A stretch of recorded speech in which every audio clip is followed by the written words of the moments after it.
우리가 봄꽃이 활짝 폈는데 금방 시들죠. 그래서 꽃은 시들고 푸른 마르나 하나님 말씀은 영원하다고 했는데, 하나님 말씀을 우리 심장 안에 간직하고 살아가는 우리 성도님들의 그 삶은 이 세상에 피어나는 어떤 꽃보다도 아름답고 또 시들지 않는 영원한 꽃인 줄로 믿습니다. 우리 주님이 그렇게 보신다는 것이죠. 물론 딴 사람은 그렇게 안 볼 수도 있습니다. 그러나 이제 하나님은 그렇게 보실 줄로 믿습니다. 또 우리도 그렇게 좀 봐주면 좋을 것 같아요. 다시 한번 얘기할까요? 당신에서 꽃향기가 났네요. 당신의 모습에 꽃향기가 납니다.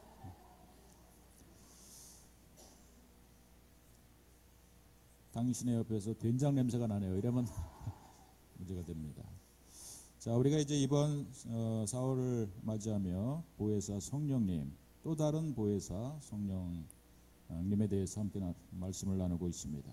오늘 그 마지막 시간이 되겠는데, 엄마 쥐와 아기 쥐가 함께 걸어가고 있다가 갑자기 고양이가 나타났습니다.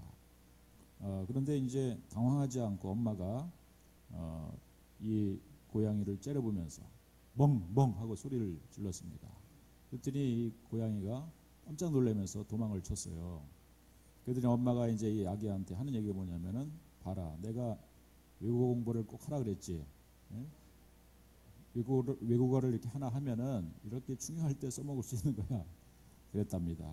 여러분, 이 글로벌 시대 가운데, 여러분 국제화 시대 가운데서 참 외국어 하나 정도는 할 수 있는 그런 능력이 있기를 주의 이름으로 축원드리겠습니다.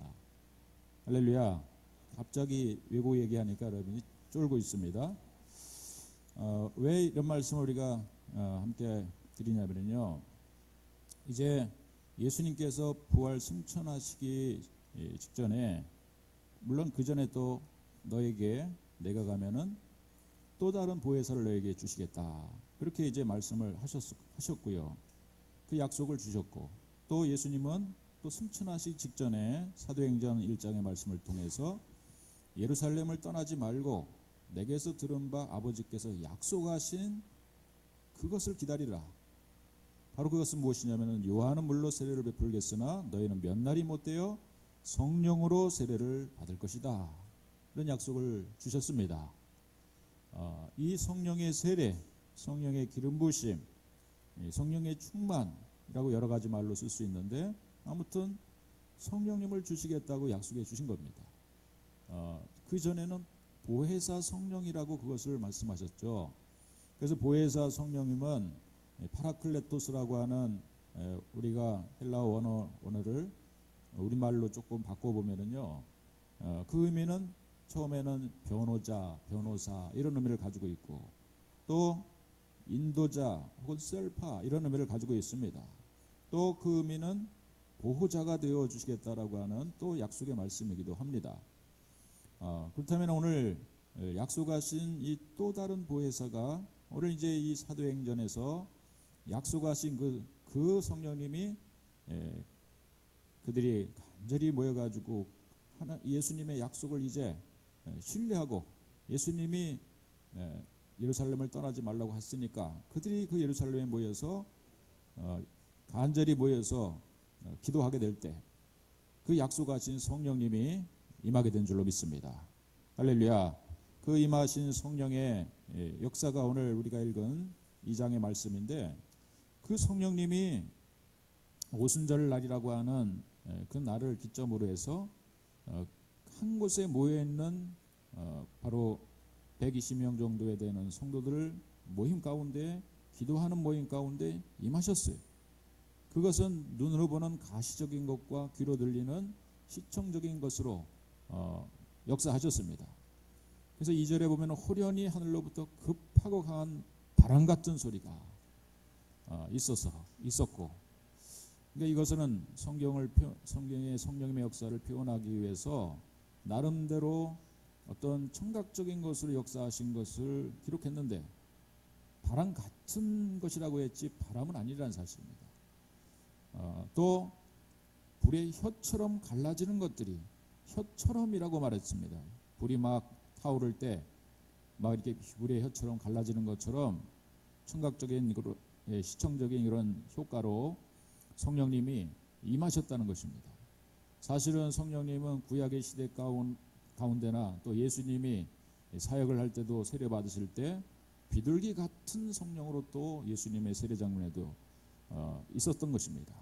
또 제자들에게 있어서 제자들이 나를 누구라고 하느냐 예수님이 물어보시니까 주는 그리스도시요 살아계신 하나님의 아들입니다 라고 하는 이런 신앙 고백을 할 수 있게 만든 것도 사실은 이미 하나님의 자녀로 택해서 부르신 제자들의 마음 심령 가운데 내주하고 계셨던 것이에요. 성령님은 함께하고 계셨기 때문에 예수님께서 나를 따라오너라 그러니까 배와 그물을 버려두고 예수님을 쫓을 수 있는 그 마음의 어떤 결정과 그런 동의, 예수님을 따라가고 싶은 마음, 이런 마음도 성령께서 그 마음속에 주관하시고 역사하신 것입니다.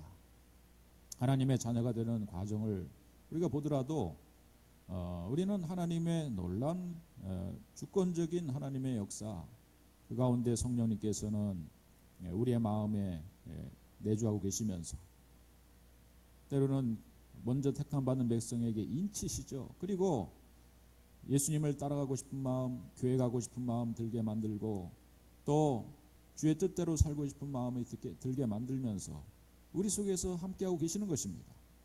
그런데 또 악한 마귀 사단의 권세는요, 또 한쪽의 마음 속에서 우리 안에 영적 전쟁을 치르면서 아침에도 교회 가려고 하는 마음보다는 이렇게 좋은 날 무슨 교회를 가느냐, 저 인천대원에 가면은 꽃은 좀 적겠지만은 그곳에 가면은 봄놀이도 할 수 있다. 그러면서 우리 마음 속에 하나님의 성령의 역사를 대적하고 거역하게 만드는 그런 또 다른 영적 전쟁을 계속 우리 안에 치르고 있다는 사실이죠.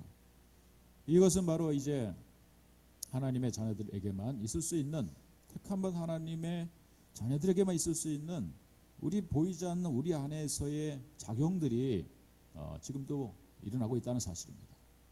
그런데 성령 충만이라고 하는 것이 오늘 이 사도행전 2장에 등장하는 성령의 불같은 성령, 불의 혀처럼 갈라지는 이 현상, 그리고 위에서부터 급하고 강한 바람 같은 소리로 역사하는 이 성령의 이 보여지는 현상, 들려지는 이런 현상은 우리가 사실은 예수를 믿고 살고 있으면서도 교회 안에서 직분자로 살고 또 있으면서도 우리 안에는 과연 성령님이 어디 계시는가? 성령님이 어떻게 지금도 나와 함께 하고 계시는가? 지난 한 달의 말씀을 통해서 변호사가 되어주시기도 하고 인도자가 되어주시기도 하고 보호자가 되어주시기도 하는데 그 성령님의 정말 함께 하시는 이 역사를 때로는 내가 잘 믿지 못하고 때로는 잘 이해하지 못하고 그냥 우리는 교회 다니면서 하나님만 잘 믿으면 된다라고 생각합니다. 그렇지만은 하나님이라고 하는 그 분은 혹은 우리가 주여라고 하는 이 고백은 사실은 삼위일체 하나님을 다 포함하고 있는 거죠. 주여라고 하는 이 부름 앞에서는 우리는 천지를 창조하신 창조주 하나님을 믿을 뿐 아니라 또 우리의 죄를 대속해서 십자가에 죽으시고 사흘 만에 부활하신 그 주님을 또 부르는 것일 뿐만 아니라 사실은 우리가 때로는 좀 간과하고 때로는 좀 소외를 시키는 또 한 분의 성령님이 계십니다. 그분은 바로 우리 안에 여전히 역사하시고 여전히 함께 하시는, 또 우리를 도우시고 보호하시고 또 우리를 변호해 주시는 바로 성령님을 지칭하는 말이 주여라고 하는 고백 속에 다 포함된 말인 줄로 믿습니다. 여러분, 우리가 그렇다면 이 시대는 성령의 시대입니다. 특별히 가시적인 이런 현상으로 나타내 주신 것은 이 시대가 바로 성령의 시대가 도래했음을 사람들에게, 이 제자들에게 보여주고 증거하고 나타내 주기 위해서 불의 혀처럼 갈라지는 것으로 또 급하고 강한 바람 같은 소리로 이렇게 역사하시면서 제자들이 그것을 확증하도록 믿을 수 있도록 하셨다는 사실입니다. 여러분, 이 성령님이 이 오순절 2000년 전 이 마가의 다락방에 임하시는 이 성령님의 역사는 시대를 지나며 역사를 지나며 우리가 2000년의 역사가 지나왔지만은 이 성령의 바람이 그냥 마치 무슨 저 중국 몽골에서 생긴 황사가요, 막 중국을 지나서 우리 한반도까지 내려오면은 정말 우리가 오늘도 그런 황사의 그 영향권 안에 들어서 돌아다닐 때 마스크를 쓰고 다니라고 뉴스에 나오더라고요. 마치 그런 것입니다. 정말 그러나 미세먼지, 보이진 않지만은 이런 미세먼지가 떠다니면서 우리의 뭔가 호흡에 작용을 하고 있는 거죠. 부정적인 작용을 하고 있는 것처럼 이 성령님의 역사는 역사 속에 임하시고 시대 속에 임하시고 또 그 시대 속에서 때로는 급하고 강한 이런 바람 같은 역사로 이 오순절 마가의 다락방에 그 사람들을 120명의 사람들을 사로잡아 주셨던 것처럼 때로는 기도하는 몇 사람들의 무리 가운데 사로잡아 주시는 겁니다. 저 요한 웨슬리가요, 하나님 앞에 정말 기도하면서 시대의 폐역함을 바라보면서 소수의 기도자들이 모여가지고 함께 기도할 때 급하고 강한 바람 같은 이 성령의 역사가 저 영국 땅 요한 웨슬리의 기도 모임 가운데 역사하니까 거기서 감리교가 탄생했어요. 사람들이 초대교회처럼 부흥하고 모여들었습니다. 그러면서 하나의 교단을 만들어서 감리교라고 하는 큰 그야말로 역사의 한 부흥의 세력이 됐다라고 하는 사실이죠. 또 요한 웨슬리뿐만 아니라 찰스 피니, D.L. 무디, 수많은 부흥사들이 때로는 우리 가까운 근대사의 역사 가운데 큰 부흥의 역사를 일으켰던 사람들이에요. 여러분, 이 대한민국 땅에 어떻게 복음이 전해졌습니까? 때로는 저 미국 땅에 성령의 바람이, 성령의 역사가, 급하고 강한 바람 같은 성령의 역사가 미국 땅 어느 교회 집회 가운데 젊은이들이 모여있는 자리에서 성령의 역사가 일어난 거예요. 그러다 보니까 그 사람들이 이제 우리가 어떻게 삽니까? 이제 우리가 무엇을 할고, 우리나 지금 시대나 그 시대나 젊은이들은요 항상 뭔가 좀 방종하고 자기의 어떤 이 젊음을 믿고 그냥 좀 패역한 이런 삶을 살지 않았습니까? 그런데 바로 그 젊은이들 가운데 역사하니까 그들이 내가 저 태평양 건너에 작은 대한민국이라고 하는 조선이라고 하는 그런 나라가 있는데 그 땅의 사람들이 마치 이스라엘의 유대 사회 사람들처럼 굉장히 신심은 좋지만은 예수님을 알지 못하고 하나님을 알지 못하는 백성들이 그곳에 살고 있다는 소식을 듣고 24살밖에 되지 않은 젊은이가 정말 결혼하자마자 신혼여행을 어디로 오냐면은 이 대한민국으로 오게 됩니다. 바로 이 인천한 쟁포항으로 들어와 가지고 우리 가운데 복음을 전해준 젊은이가 있었는데 그가 바로 언더우드고 그가 바로 이제 복음을 전해준 아펜젤로의 선교사인 줄로 믿습니다. 여러분, 성령 받은 성령의 이 경험을 하신 성령의 역사가 그 가슴에 모셔드린 그런 사람들을 통해서 사실 지나고 보면은 2000년의 이 지구상의 역사는 그저 또 흥망성쇠를 거듭하며 한 나라가 세워지고 한 나라가 망해지고 한 사람은 살고 한 사람은 죽고 하는 이런 역사가 계속 진행된 것 같지만은 그러나 보이지 않는 2000년의 역사 가운데는 이 성령님이 주도하시는 역사였다는 사실이고 예수님의 오시기 직전까지 예수님의 재림하기 직전까지 이 땅에 하나님의 만세 전부터 택하여 부르심을 받기로 작정된 영혼들을 불러내시는 이런 모든 과정, 그 사람들을 예수 믿게 만들고 그 사람들을 교회 모으게 만들고 한 교회를 또 세우게 만들어서 그 사람들에게 가슴을 뜨겁게 만들어서 그 사람 가운데는 또 다른 선교사로 손을 들어서 아프리카 땅에, 중국 땅에, 인도 땅에 파송하여 복음의 전령으로 쓰임받게 되는 사람들이 다 이 성령님의 강력한 부르심 앞에 응답한 사람들이 바로 그 주인공이 된 줄로 믿습니다. 여러분, 이 성령의 역사는 지금도 우리가 예배드리고 있는 이 자리 가운데 여러분 충만하게 지금도 임하고 계실 줄로 믿습니다. 할렐루야. 그러니까 우리가 보이지는 않지만은 여러분 참으로 지나고 보면은 이 지구상의 역사 가운데 수많은 일들이 생겨졌지만은 분명히 이 역사의 한 순간순간에 뭔가 하나님의 역사들, 지나가는 하나님의 흔적들을 우리가 발견할 수 있죠. 그것은 바로 성령의 역사였다는 사실입니다. 한 민족이 정말 가난하고 정말 힘들게 살던 그 나라가 이 대한민국이라고 하는 그런 나라가 어느 순간에 여러분 이렇게 세계에서 정말 자랑거리가 되는 그런 나라 민족으로 만드신 것도 가만히 보면은 훌륭한 정치인이 잘한 것 같아요. 그러나 보면은 얼마나 우리 근세사의 역사 가운데 정치인들이 싸움도 많이 했습니까? 독재도 했고요, 민주화운동도 했고요. 그렇지만은 가만히 보면은 뭔가 보이지 않는 하나님의 손길에 이 대한민국을 주도하셨기 때문에 여러분 이 대한민국은 이렇게 지금도 전 세계 복음을 증거할 수 있는 세계 전 정말 어떤 선교사도 가지 못하는 그 오지의 땅에까지 선교사들이 가가지고 복음을 증거하는 힘 있는 그런 나라, 권세 있는 그런 나라로 하나님께서 이 민족을 흥하게 하신 줄로 믿습니다. 이것이 바로 성령의 역사인 줄로 믿습니다. 인간의 여러분 우리가 이 세상 나라를 움직이는 힘도 성령 하나님의 역사라면은 우리 한 사람의 살아가는 인생도요 사실은 똑같은 인생 우리가 삶을 사는 것 같아요. 어제 나의 모습과 어제 폈던 꽃과 오늘 피는 꽃이 똑같은 것 같아요.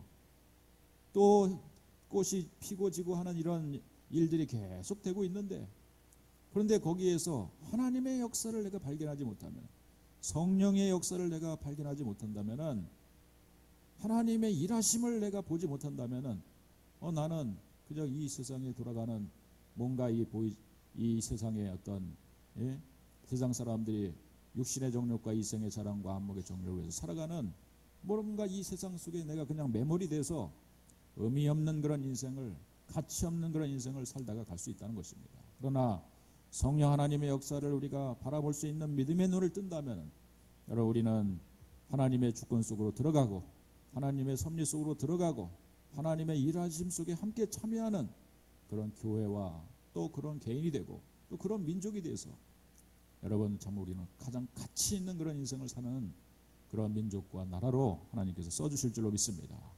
오늘 그러한 한 개인인 저와 여러분이 되기를 주의 이름으로 간절히 축원드리겠습니다. 바로 이것이 성령의 역사인 것입니다. 여러분 오늘도 이 공간 속에 머물러 계시는 우리의 예배를 기뻐 받으시기 위해 이 자리에 임재하고 계시는 그 성령 하나님을 우리의 영안의 눈을 뜨고 영안의 귀를 열어서 바라볼 수 있고 또 그분이 우리에게 세밀히 말씀하시고 때로는 한 설교자를 통해서 전해주시는 그 음성을 우리가 들을 수 있는 그런 복된 시간 되기를 주의 이름으로 간절히 축원드리겠습니다. 여러분 오늘 이런 성령의 역사가 이제 이 오순절이라고 하는 기점을 통해서 성령의 역사가 시작됐다라고 하는 그런 하나의 사인을 이제 보여주신 거죠. 급하고 강한 바람 소리로 또 불의 혀처럼 갈라지는 것으로 보여줬어요. 이제 그 약속하신 또 다른 보혜사 성령 그분이 이제 임하신 거예요. 그분이 이제 약속한 대로 나타내 주신 거예요. 이미 있었지만은 자기 이 성령님이 지금도 살아계심을 지금도 일하심을 120명의 성도 가운데 보여주신 겁니다. 나타내 주신 겁니다. 이제 그것을 그들이 이 성령님의 충만함을 힘입고 성령님의 어떤 인치심 우리가 그걸 성령의 불세례라고 말하기도 하고 성령 세례라고 말하기도 합니다. 그런 성령님의 임재를 경험하고 난 그러한 결과가 무엇인가 그 열매가 무엇인가가 참 중요하죠. 오늘 여러분 이제 성령님이 그들 가운데 임재하신 그 증거들은요 이제 4절에 보면은 이렇게 시작이 됩니다. 2장 4절을 같이 읽어볼까요? 시작. 그들이 다 성령의 충만함을 받고 성령의 말하게 하심을 따라 다른 언어들로 말하기를 시작하니라. 여러분 이제 여기에 가장 중요한 오늘 우리가 이 보혜사 또 다른 보혜사 성령님의 마지막 결론을 우리가 맺을 수 있는 시간이 되는 것입니다. 그러니까 또 다른 약속하신 보혜사 성령님을 충만하게 받은 증거가 물론 이제 우리가 이 사도행전을 지나서 고린도전후서 우리가 이제 서신서로 가면은 때로는 이 성령 충만함 받은 증거로 때로는 신비한 어른을 말하는 방언을 말하기도 하고 또 어떤 사람은 병을 고침받기도 하고 또 어떤 사람은 이 성령 충만을 받으니까 그야말로 이제 뭔가 능력이 생기기도 하고 이런 여러 가지 증거로 나타날 수 있다는 사실입니다. 또 우리가 이 성령이 우리 안에 임하신 결과로 인해서 우리 안에 인격이 변화돼서 성령의 9가지 열매, 사랑과 희락과 화평과 오래 참음과 자비와 양성과 충성과 온유와 절제라고 하는 이런 인격적인 열매로 우리 가운데 맺혀질 수 있는 거예요. 사람이 변화되는 이런 모습으로 나타날 수 있는 것입니다. 근데 오늘 이 사도행전에 그렇게 약속하셨던, 그렇게 너희들이 이것을 떠나지 말고 기다리라라고 말씀하신 그 성령이 임한 증거로 나타난 첫 번째 현상이라고 하는 것은, 또 특별한 현상이라고 하는 것은 다른 것이 아니라 다른 언어들로 말하기를 시작했다는 사실입니다. 다른 언어, 이것은 하늘의 신비한 언어를 말하는 방언 같은 것이 아니었어요. 이거는 방언은 방언이지만은 그것은 외국말을 하는 방언이 됐다는 사실입니다. 이 당시는요, 이 오순절, 특별히 이 유대인의 아주 그 6월절부터 오순절까지 이어지는 그런 6월절부터 오순절은 이제 77절이라고 말하기도 하고 또 오순절이라고도 말합니다. 그 날은 바로 50일째 되는 6월절부터 한 50일경이 되는 날이라고 해서 오순절이라고 말하는데, 그 기간 동안에는 전 세계에 흩어진 유대인들이요 다 예루살렘, 성전이 있는 예루살렘으로 와서 이제 제사를 드리게 됩니다. 그런데 이제 이 흩어진 유대인들이라고 하는 것은 언제부터 흩어진 사람들이냐면은 우리가 구약으로 가면은 BC 586년에 또 북유다의 그 북이스라엘 사람들은 BC 722년에 나라가 분열된 이후에 각각 나라를 빼앗깁니다. 북이스라엘은 아수르라고 하는 나라, 남유다는 바벨론이라고 하는 나라를 빼앗겨 가지고 그들이 흩어진, 그 사실은 이스라엘 지역은 우리나라 강원도밖에 되지 않은 조그만 땅덩이에요. 그러니까 사실 그들이 다시 돌아와서도 땅을 회복할 수가, 어디서 잘 살기가 쉽지 않으니까 흩어져 사는 가운데서 그들은 각각 삶의 근거지를 마련하면서 그 다음에 지중해 연안을 중심으로 해서 흩어져서 살게 됩니다. 그것이 바로 디아스포라 된 유대인이라고 이렇게 얘기를 합니다. 여러분, 우리가 1945년 이스라엘이 시오니즘에 의해서 회복될 때도 전 세계에 흩어진 유대인들이 각각 돈을 다 내가지고요, 사실은 지금의 이스라엘 땅을 사가지고 들어온 것이 아니겠습니까? 그러니까 그 전에는 벌써 이스라엘 사람들이 흩어져 사는 것에 굉장히 익숙해 있어요.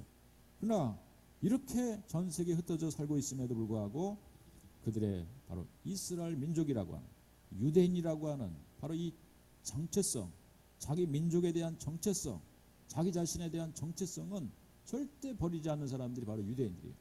아주 지독한 사람들이 유대인이라고 말하지 않습니까?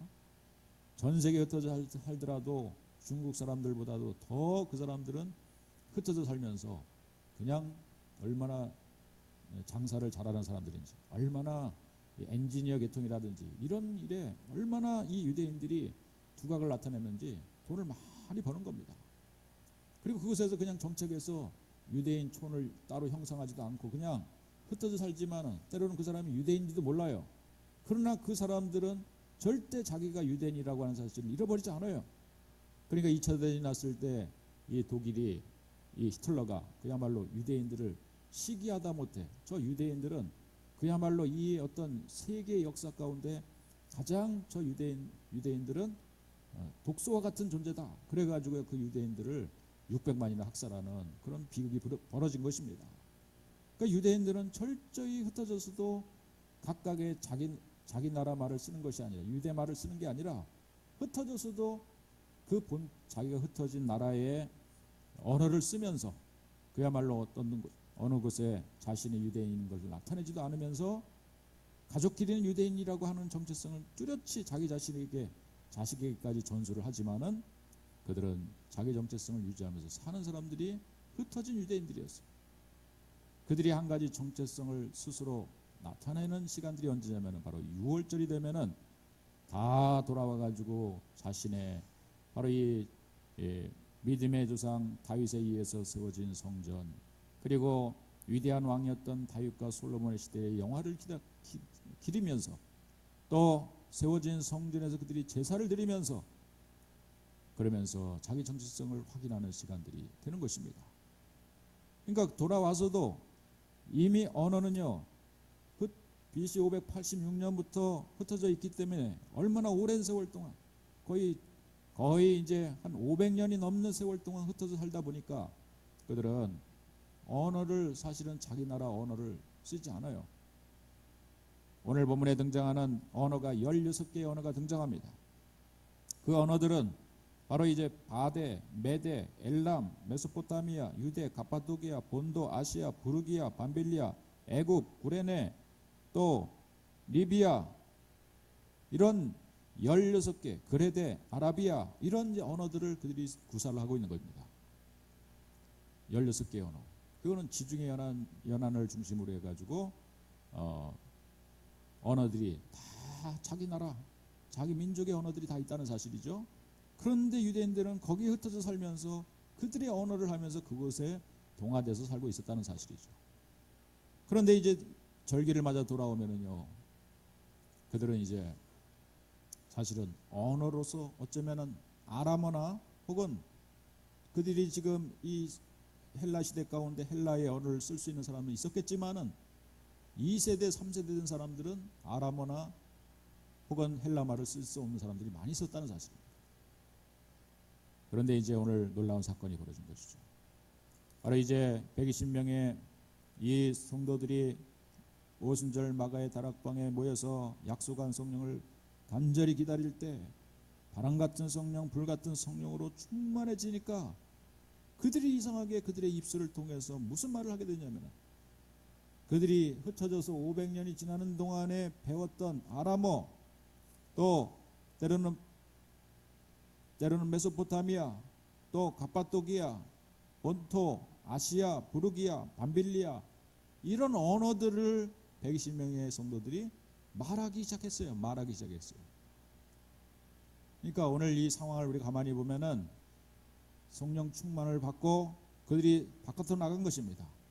그러면서 바깥에 나가서 이 120명의 성도들이 이제 하나님의, 오늘 본문에 보면은 하나님의 큰 일을 말했다 그랬어요. 11절에 보면은 그레데인 아라비아인들과 우리가 다 우리의 각 언어로 하나님의 큰 일을 말함을 듣는도다.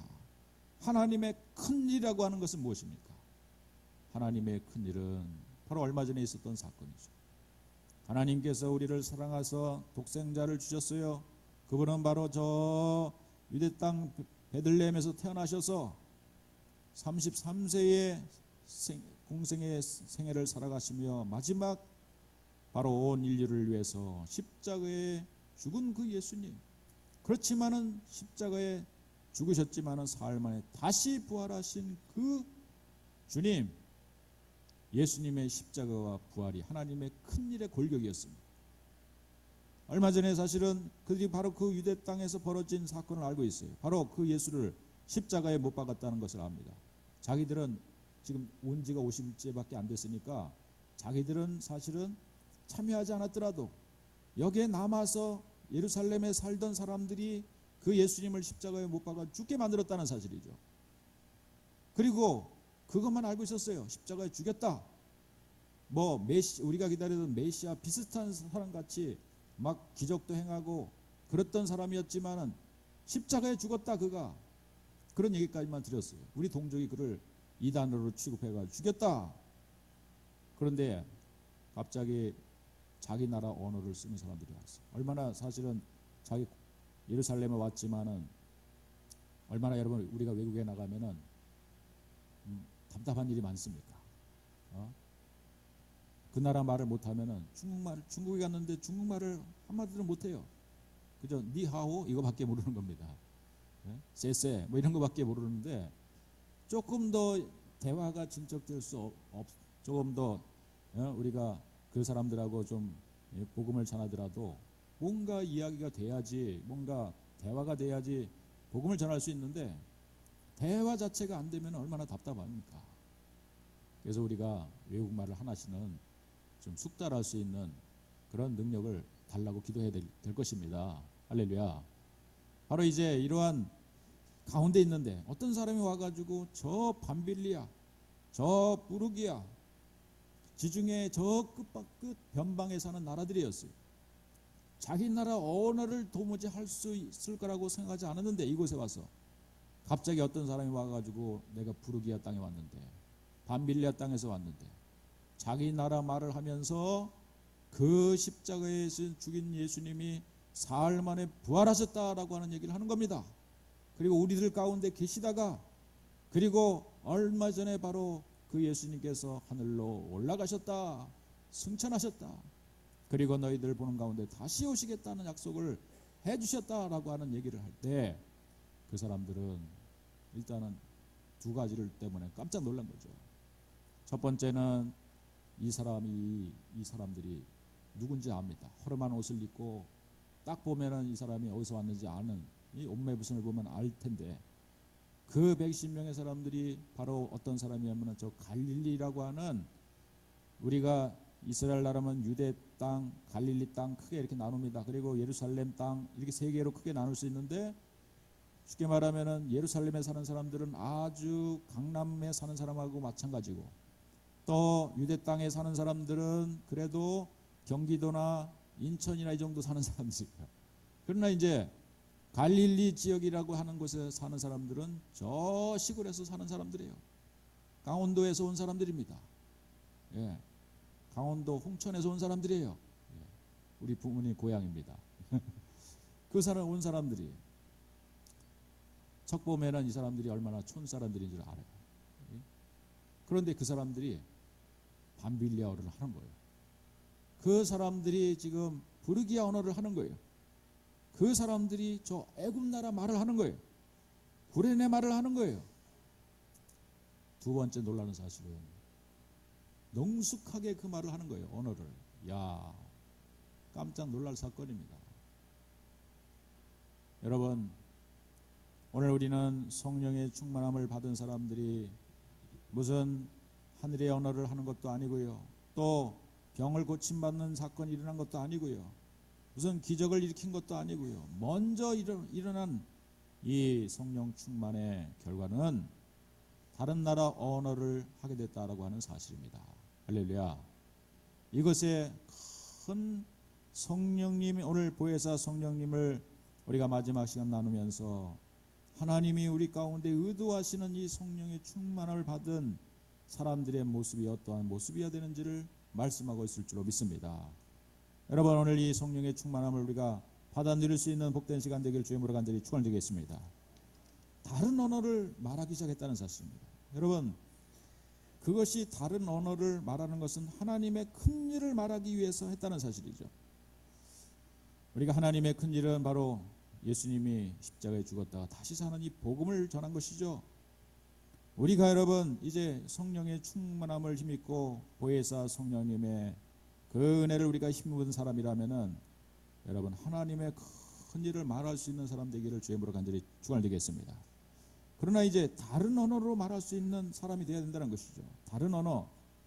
사실은 그래서 우리가 다른 언어, 그러니까 우리가 외국어를 정말 하나님이 성령께서 나를 그냥 사로잡아 주셔서 평생 동안 영어를 배웠는데, 저는 중학교부터 고등학교, 대학교 배우고 그랬습니다. 그럼에도 불구하고 외국 사람 만나면은요 도망갑니다. 길 물어볼까봐. 얼마나 난감합니까? 여러분, 정말 열심히 노력했지만은 안 되더라고요. 잘.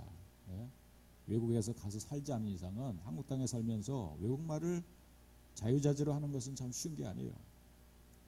정말 하나님 앞에 기도하기는 기도하면서 오늘 이 사도행전 2장에 있었던 이러한 하나님의 역사가 그냥 한 사람 한 사람, 우리 푸른교회 성도님들 한 사람 한 사람의 정말 심령 속에 그냥 확 충만함으로 임하시면서 우리 전 장로님은 중국말을 쏠라쏠라 잘하게 되고 또 우리 김 집사님은 저 그야말로 미국말 영어를 능통하게 하시게 되고, 또 어떤 분들은 또 저 캄보디아 말을 능통하게 하게 되고, 각국의 언어의 말을, 전 세계 말을 하나씩 다 할 수 있는 이런 은혜를 주신다면 얼마나 감사하겠습니까? 할렐루야. 그런데 왜 하나님이 주시지 않을까요? 그거는 제가 생각하기에는 주변에 어학원이 굉장히 많습니다. 학원 가서 열심히 배우라고. 이 시대는 특별한 하나님의 역사로 뭔가 하나님의 메시지를 증거하기 위한 하나의 사인으로 주실 뿐이지, 그래서 우리가 성령 받으면 다 외국말을 저절로 하게 된다면은 여러분 영어 학원 다 강사들은 굶어 죽습니다. 영어 학원 다 문 닫아야 돼요. 중국 학원 다 문 닫아야 되고요.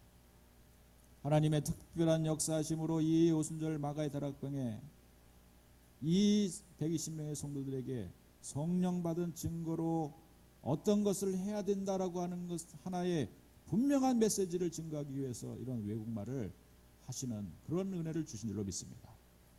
여러분, 오늘 우리는 그 메시지를 붙잡아야 되는 것이죠. 오늘 이 성령께서 120명의 성도를 사로잡으셔서 그들을 외국말을 하나님의 큰 일을 증거할 수 있는 외국말을 할 수 있도록 하신 그 이유를 우리가 붙잡는 것이 정말로 필요할 줄로 믿습니다. 그것은 무엇입니까? 오늘 이 시대에 우리가 생각해 보면은 물론 영어나 혹은 뭐 중국말이나 그 외에 많은 언어들을 우리가 필요하다면 배울 수 있는 거예요. 그런데 우리가 이 시대에도 사실은 우리가 다른 나라 말을, 다른 언어를 할 수 있는 그런 내재적인 능력을 우리가 이미 가지고 있다라고 하는 사실은 우리가 인정할 수 있어요. 예를 들면 이럴 수 있습니다. 제가 어린이 설교를 이때 주일학교 한 달에 한 번씩 들어가서 하게 되는데, 그때는 이렇게 설교하지 않겠죠. 똑같은 상황이지만은 아이들에게 뭔가 말의 말씨가 달라지고 또 뭔가 시청각을 좀 준비하고 그러면서 애들이 눈으로 보고 귀로 들을 수 있는 가시적인 그러한 이런 메시지를 준비해서 가게 되는 거죠. 제가 낮아져야만 되는 겁니다. 아이들의 눈높이에 맞춰져야만 되는 것이죠. 여러분이 자녀를 키우는 엄마라면은요, 엄마가 어른 말로 하지 않습니다. 아기들 말로 내려가서요, 갓난아기면은 아기의 기저귀를 갈아주면서 아이고 우리 아기 하면서 그냥 그 아기의 기저귀를 갈아주면서 아이고 똥도 많이 쌌네 하면서 아기의 기저귀를, 아기의 뭔가 감성에 맞게 아기들은 말을 잘 못 알아듣더라도 엄마가 전하는 그 음성, 엄마가 전하는 그 뭔가 사랑의 눈빛, 이것 속에서 이미 아기하고 엄마하고는 교감을 시키고 있는 거예요. 소통이 이루어지고 있는 거예요. 여러분, 이 한마디로 말씀은 그것이 언어라고 말할 수 있는 것이죠.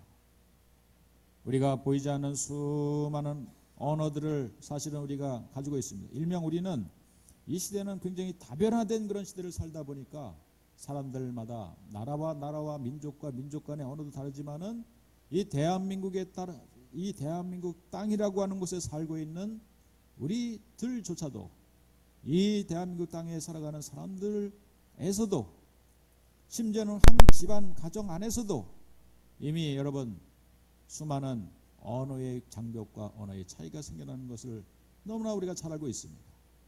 예를 들면 여러분, 우리의 아이들의 말이 과연 여러분들이 알아듣는 말을 쓰고 있습니까? 사실 우리가 옛날에는요, 우리가 이제 기껏해야 가끔 가다가 이런 은어들을 썼습니다. 뭐 수업에 내가 무단으로 빼먹는다, 뭐 땡땡이 친다, 이런 말을 썼어요. 그리고 제가 제 시대 가운데 가장 환호를 부를 때 가장 뭔가 어떤 일에 대해서 정말 감격할 때 쓰는 말이 있었어요. 따봉 그러면서 이런 말이 있어요. 근데 요즘 애들은 그거 못 알아듣죠. 50대 이상만 알아듣습니다. 30대 이상 짱이다 이런 말 씁니다. 짱이다.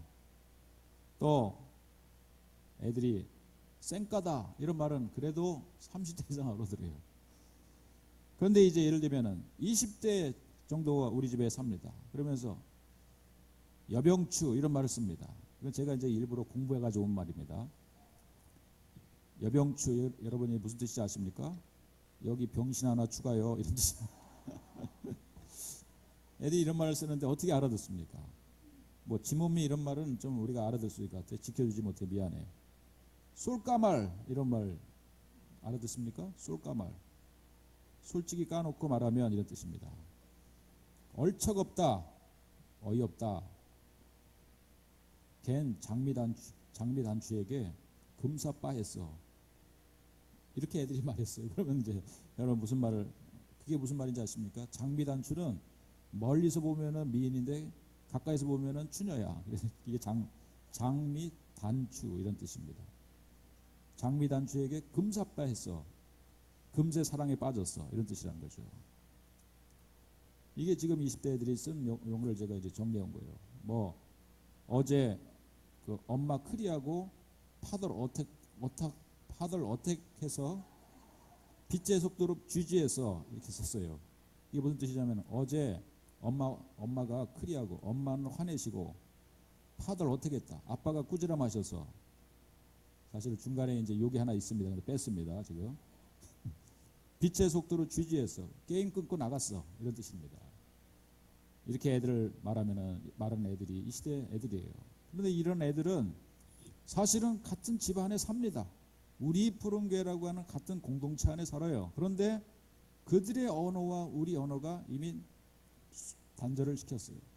어쩌면은 단절이라고 하는 것은 우리가 아이들하고 소통하기를 원했지만은 아이들은 바로 우리들을 기성세대를 일명 꼰대라고 하면서 자기들만의 울타리를 만들기 위한 이런 언어들을 개발해 나가는 것이죠. 그거는요, 비단 우리가 이러한 그 교회 안에서만 또 혹은 우리의 가정 안에서만 이 사회 속에서만 일어나는 일이 아니라 우리가 이제 예를 들면은 10만의 언어들이 따로 있다고 합니다. 10만이들은 이 산삼을 캐는 10만이들은 자기들만의 언어를 따로 가지고 있어요. 그러니까 우리가 산삼꾼이라고 말하지 않고 10만이라고 말해요. 그리고 10만이들은 또 자기들이 그 10만이 말을 또 사람들이 많이 쓰니까 이제는 선체 많이 신맥꾼 이런 말로 또 쓴다고 합니다. 그런데 왜 10만이들이 자기들만의 고유한 언어를 말해 지금 그들이 쓰게 되느냐라고 하는 것을 우리가 추적해 보면은 왜 시대마다 아이들이 자기들만의 언어를 만들어 가는 것을 알 수가 있는 거예요. 그러니까 이 10만이들이 자기들만의 언어를 만들게 된 이유는요, 어떤 이유가 있냐면은 사실은 이제 우리가 좀 약간 그들 나름대로 좀 영적인 의미를 가지고 뭔가 산신령한테 이 삶을 캐는 이런 일들이 그 좀 신령한 그런 일이기 때문에 산신령을 노하지 않게 하기 위한 그런 뭔가 고급 언어를 그들 나름대로는 개발했다라고 말하는 그런 설이 있고요. 또 조선 시대 또 일제 강점기 시대 가운데는 산삼 채취가 정부로부터 규제를 받습니다. 그러니까 비밀스럽게 삶을 캐야 되는 이런 상황 가운데서 자기들만의 언어를 만들었다는 거예요. 또 산삼 채취를 하는데 일반인들이 사실 알면은 이 자들이 밥벌이 아니겠습니까? 그거를 일반인들이 알면은 뭔가 정보가 누출되면 안 되니까 이런 언어를 만들어서 자기들만의 언어를 만들어가는 거죠. 그래서 우리가 그러면은 산삼 그러면은 우리는 그냥 산삼 그러지만 이 사람들은 절대 산삼이라고 말하지 않아요. 부리시리 혹은 불어시리 또 뿌리시리 이런 말로 쓴다고 합니다. 자기 나름대로의 언어를 만들어가는 그것은 여러분 언제부터 시작된 것입니까? 우리가 추적해 보면은 창세기에 등장하는 바벨탑을 쌓았던 그 사람들의 욕심이 무엇입니까? 자기들만의 그야말로 탑을 높이 세워서 하늘의 대를 닿아서 하나님처럼 높아지려고 하는 인간의 교만함으로 바벨탑을 쌓을 때 하나님께서 그 언어들을 흩으셨다고 말씀하셨어요. 그리고 전 세계의 민족과 족속이 생기게 됐어요. 그들 나름대로 아까 10만이처럼 자기 나름만의 비밀을 지키고 자기 고유의 어떤 영역에 그들의 정체성을 지켜나가기 위해서 언어가 점점 달라집니다. 사실 우리나라 추적해보면 우리나라 알타이어에 속해 있는 이 대한민국 땅, 그 옛날 우리 삼국시대 가운데는 일본하고 언어가 비슷한 면이 많이 있었다고 해요. 그러나 이제 그것이 점점 단절되다 보니까 대한민국 반도에 있는 우리나라 언어와 일본 언어는 완전히 달라지게 된 거예요. 사실은 우리가 옛날 중국하고 같이 맞대어서 교류를 많이 할 때는 대부분 우리가 한자어를 많이 또 사용했던 것이 사실이에요. 그러나 어느 순간에 단절이 생기게 됩니다. 이것은 우리 인간의 죄성인 특징일 수도 있는 것이고, 우리 인간이 스스로 자기만의 단절의 문화를 만들어서 자기 자신의 정체성을 드러내고자 하는 이런 의도에서 이런 단절의 문화가 점점 단절의 언어들이 생기게 된다는 사실이에요. 그런데 이제 여러분, 바로 오늘 이 사도행전의 2장에 등장하는 성령 충만함 받은 사람들의 모습은 그 단절의 문화 속으로 들어가는 것입니다. 바로 장벽이 생긴 그 장벽을 허물고 들어가는 것입니다. 여러분, 성령님께서 그렇게 하신 것입니다. 성령님이 각 사람의 마음에 움직이시며 배우지 않았던 밤빌리아 부르기아 말을 하게 하신 것은 그들 속에 들어가서 그들의 말을 하라고, 그들에게 바로 하나님의 큰 일을 나타내 보여주라고 하나님께서 명령하시고 하나님께서 약속하셔서 바로 그들의 언어를 하게 하신다는 사실입니다. 여러분, 오늘 저와 여러분들은 이 시대에 수많은 단절을 된 문화 속에 살아갑니다. 첫 번째, 우리의 정말 다음 세대들은요, 우리와 단절된 문화 속에 살아요. 심지어는 다음 세대 사역을 하신 사람들에게 있어서는 우리 다음 세대라고 말하지 않습니다. 그들은 바로 미전도 종족이라고 말해요. 완전히 우리의 가치관과 생각이 다르고 언어가 다른 바로 그들은 미전도 종족이 저 아프리카 땅 브라질의 어느 장글 속에 숨어 사는 사람들만 미전도 종족이 아니라 바로 이 시대 우리의 눈앞에 미전도 종족이 존재한다는 사실이에요. 여러분, 그들에게 다가갈 수 있는 영성이 우리 가운데 있어지길 주의 이름으로 간절히 축원드리겠습니다. 이게 성령 충만받은 증거인 줄로 믿습니다. 성령 받은 사람들이 해야 될 일인 줄로 믿습니다. 우리는 여러분, 이 단절을 깨는 그러한 하나님으로부터의 사명을 부여받은 사람이 오늘 이 자리에 있는 저와 여러분들인 줄로 믿습니다. 여러분, 사실은 이 용은 오동만 해도 얼마나 수많은 문화의 갭이 서로 사실 다릅니까? 저 시장 사람들이 쓰는 언어의 용어가 다를 수 있어요. 또 때로는 우리 용현 오동 안에도 보니까 축구를 하는 클럽이 있고요, 배드민턴 치는 그런 클럽이 있고요. 여러분, 수많은 클럽들이 있어요. 근데 예수 믿는 사람들은 사실은 우리끼리 사실 친하다 보니까 우리끼리만의 문화만을 형성하다 보니까 스스로 그들과 단절을 시키고 우리가 그들을 다가지 않은 것이 사실이에요. 사실은 그들이 왜 우리한테 오지 않느냐, 그건 사실은 쉬운 일이 아닌 것입니다. 여러분, 성령 충만 받은 사람들의 모습은요, 다시 우리가 그들 속으로 들어가고 그들의 언어를 하기 시작할 때, 그들의 말을 배우기 시작할 때, 여러분, 거기서부터 하나님의 역사가 시작된다는 사실을 믿으시길 주님으로 축원드리겠습니다. 할렐루야. 배드민턴 클럽으로 들어가시길 축원드리겠습니다. 축구 클럽으로 들어가기를 축원드리겠습니다. 우리가 해야 될 일이 그거라는 사실이죠.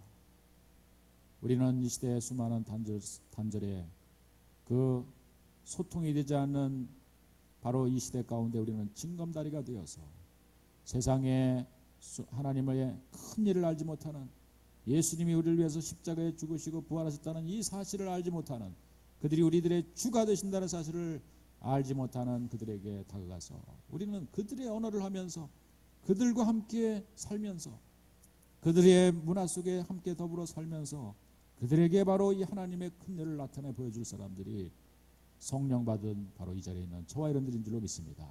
할렐루야. 여러분, 이것이 바로 오늘 또 다른 보혜사 성령님이 우리 가운데 임하신 그런 하나의 증거고, 또 그것이 보혜사 성령님 우리 가운데 임하신 이유라고 하는 사실을 우리가 확연히 믿으시고, 여러분, 이 새봄에 우리는 다시 한번 더 세상에 다가가고 세상으로 들어가고 단절된 문화를 깨트리고 우리 스스로가 노력하면서 그들의 언어를 배우기 위해서 노력하고, 종이에 써가지고요, 그들이 애들이 쓰는 용어를 써가지고 외우면서 한 마디 딱 던지는 거예요.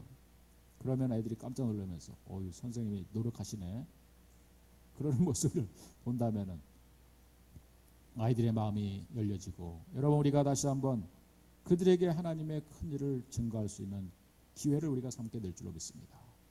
성령 하나님, 오늘도 이 자리 가운데 역사하시고 우리를 각 나라의 언어를 할 수 있는, 각 족속의 언어를 할 수 있는 그런 능력이 이 자리 가운데 입혀지기를 주의 이름으로 간절히 축원드리겠습니다.